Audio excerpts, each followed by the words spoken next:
Vous l'avez vu sur People 24, la nouvelle chaîne de l'information et du divertissement. On va parler aujourd'hui de la mixité dans les couples. On va faire un petit tour de table, à savoir qui est pour ou contre la mixité dans les couples. Jacinta, On commence par à toi l'honneur. Alors, pour ou contre la mixité? J'ai envie de dire pour, hein, évidemment, puisque je suis moi-même... j'ai été moi-même conjointe de plusieurs hommes qui n'étaient pas de ma culture, de ma religion et autres. Donc, comme je l'ai dit, hein, tant qu'on est tolérant, pourquoi pas en fait. Donc oui, je suis pour la mixité, effectivement. D'accord, merci Voilà. Sofiane. Je suis d'accord avec Jacinta. Ah voilà, parfait. C'était simple, clair, net et précis. Voilà, je reprends. Complètement pour... Mais vous ne pensez pas que ça peut bloquer à certains niveaux qui sont primordiaux dans une relation? Lesquels, par exemple? Par exemple, comme... En fait, moi je trouve sincèrement, c'est beau. C'est beau de partager, d'apprendre à l'autre sa culture, que l'autre nous apprenne sa culture. C'est vraiment beau sur papier. Mais c'est vrai que je trouve que quand on le vit sur le long terme, il y a beaucoup de complications, comme les familles qui n'acceptent pas certaines choses, alors que l'autre famille est beaucoup plus ouverte, l'autre est beaucoup plus fermée. Aussi pour l'éducation des enfants, ça c'est vraiment un point primordial. Chaque personne veut éduquer à sa sauce. Et je pense que voilà, c'est beau, mais au final, ça ajoute énormément de C'est pour ça que moi, j'aurais dit oui et non. Pourquoi oui? Justement parce qu'il y a beaucoup d'avantages. On sort de sa zone de confort, on découvre, on se fait accueillir par une nouvelle famille.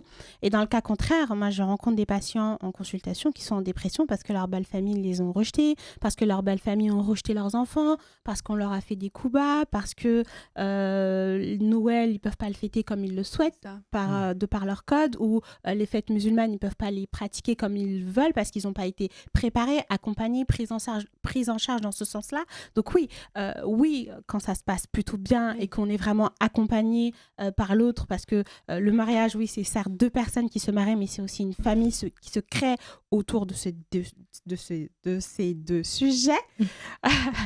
Et non, quand c'est mal fait, ou quand c'est fait pour les mauvaises raisons, ou quand l'environnement est vraiment toxique pour un des deux. Qu'est-ce qu'il faudrait faire pour que ça aille? Je sais pas. C'est l'amour en fait. Moi, c'est l'amour. Je sais pas, mais je pense que déjà, il faut s'y préparer. C'est pas un projet qu'on prend à la légère du jour au lendemain comme ça. Il faut voir aussi les limites qu'on accepte, ce qu'on n'accepte pas déjà soi-même avec soi, et aussi là, j'ai envie de dire le faire appliquer au sein du couple. Communiquer énormément sur les différents langages de l'amour, communiquer énormément sur les besoins, les attentes, communiquer énormément aussi sur les traumatismes que chacun a pu vivre à cause de sa culture, parce que ça existe d'avoir des traumas à cause de sa propre culture. Communiquer aussi sur l'histoire de la famille pour voir ce que l'autre accepte ou pas, parce qu'il y a des choses qu'on n'accepte pas venant de la famille de l'autre. Dites-moi si je me trompe, je pense que pour que ça aille, il faudrait que une des deux personnes mette de côté sa propre culture, sa propre religion. Et bien là, à partir de là, en psychologie, on dirait que c'est une relation toxique. Voilà. Parce que je rejette une partie de moi pour être mieux acceptée dans ma propre famille. Mais non, ça ne devrait pas avoir lieu, j'ai envie de dire. Donc, je dirais plutôt qu'il faudrait, dans l'idéal, qu'on puisse faire du 50-50. Et c'est même pas rejeter une partie de soi, c'est juste pas une contrepartie, mais une concession. Je donne et je reçois. Et c'est équilibré. On a trouvé notre équilibre dans ce je donne et je reçois de cette façon. Et ça me convient.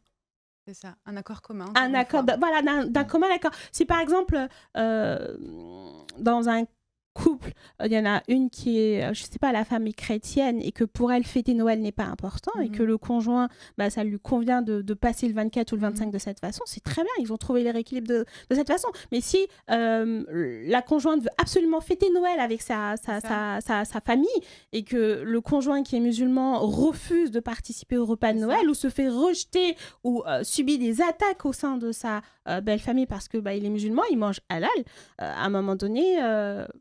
ça bloque. C'est douloureux en tout cas. Même si ça bloque pas, ça peut être douloureux. Anthony, qu'est-ce que vous en pensez?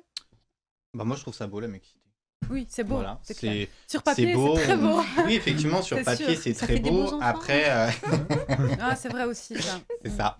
Mais je trouve ça dommage qu'on se mette des barrières et des freins par rapport à tout ce qu'on vient d'évoquer. Alors, effectivement, c'est des choses qui sont très importantes. qui permet de faire durer dans le temps la relation, de construire, évoluer, etc. Maintenant, effectivement,